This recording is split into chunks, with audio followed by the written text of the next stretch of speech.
De livre en livre a retenu cette semaine, dans la collection Mille soleils chez Gallimard, L'or de Sandrard.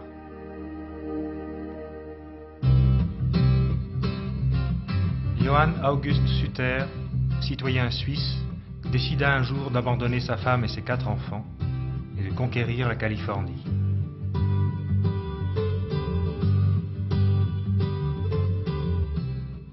Est-ce que tu penses qu'il a acquis la Californie d'une façon régulière?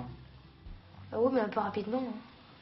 Oui, si déjà c'était, il y avait des villes, tout ça, et il avait tout pris, toute la Californie, dans ce cas-là, ça aurait été instruant. Mais comme, quand il est venu, il n'y avait rien du tout. Bruno, à qui appartenait la Californie? C'est au gouverneur, c'est le gouverneur qui régissait toute la Californie. Alors, et comme lui, Le gouverneur du Mexique. Oui. Et comme lui, il avait fait un contrat avec le gouverneur, parce que le gouverneur, il s'en moquait de ces régions, puisqu'il n'en tirait rien du tout, aucun profit. Lui, le gouverneur, ce qui l'intéressait, c'était les régions où on savait déjà qu'elles étaient prospères. Tandis que la Californie, il y avait les Indiens, il y avait qui? Les Indiens, tout était boueux. C'était vraiment une région qu'on croyait désespérée.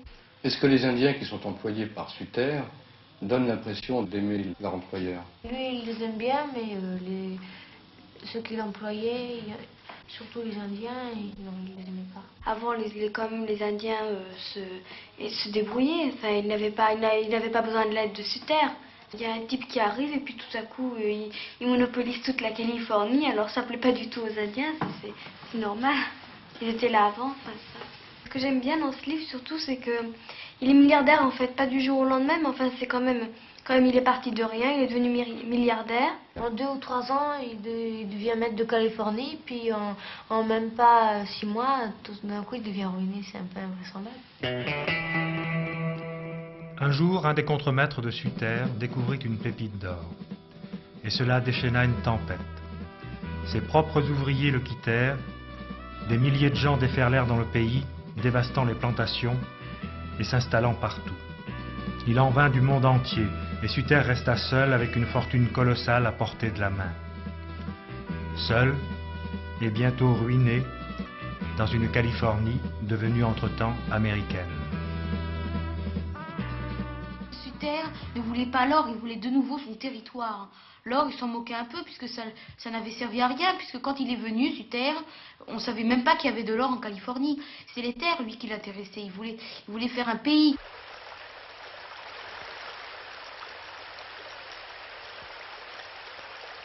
Il demande pourquoi tout le monde saute sur l'or, d'autant plus que les gens, quand ils avaient l'or, ils achetaient de l'eau de vie et des liqueurs et se saoulaient.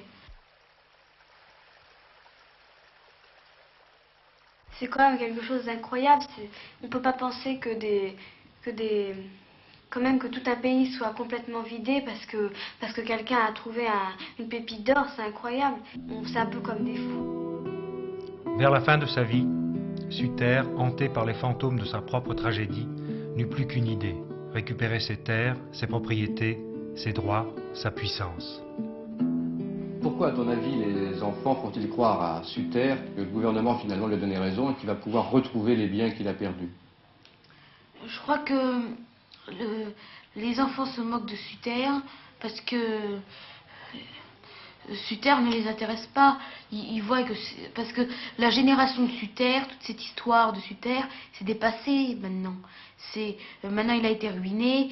Tous les principaux acteurs de ce drame sont morts ou sont devenus fous.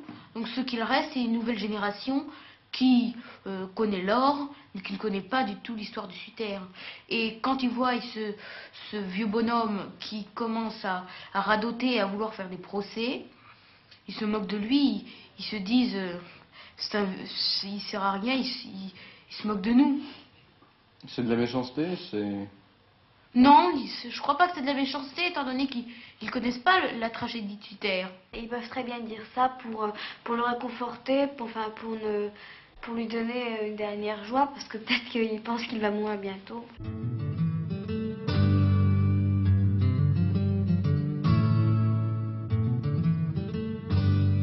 On peut le voir de 2 manières, ce livre.